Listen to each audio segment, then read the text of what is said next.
camarades, ils restent là. Une carte d'identité, un permis de conduire.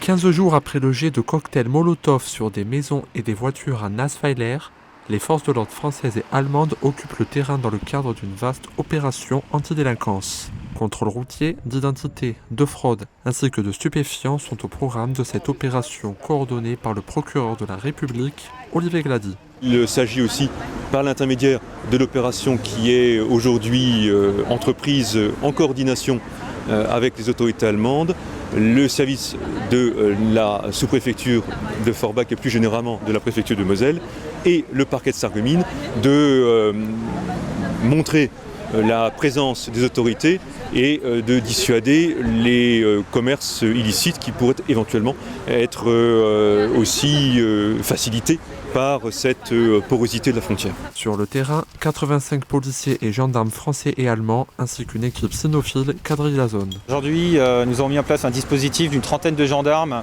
pour garantir la cohérence d'une intervention allemande sur la zone frontière de Nassweiler. Nous avons été appelés par les Allemands lundi pour mettre en place cette opération et nous l'avons montée avec l'ensemble des forces de la compagnie de Forbach avec le renfort d'un chien stupéfiant. Pour le moment, on cible les infractions sur la législation des stupéfiants. Après, on ne s'interdit pas en cas de contrôle d'un véhicule qui ne serait pas conforme à établir une procédure à son encontre. L'enjeu de l'opération d'aujourd'hui est d'améliorer la coopération avec les services de police allemandes. Alors ça a été un dispositif voulu par les Allemands au départ, avec une volonté de collaboration avec les forces françaises pour faire la vérification de tous ces bars où se déroulent des lieux de trafic bien connus et puis de la prostitution.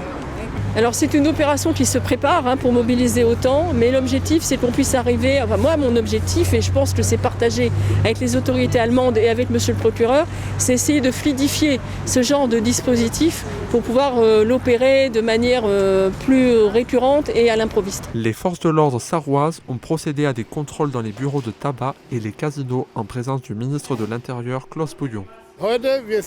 Aujourd'hui, on est à Nassweiler. Il y a encore 3 actions à mener et dans les prochains mois, nous allons revenir de manière aléatoire avec nos homologues français pour poursuivre nos investigations.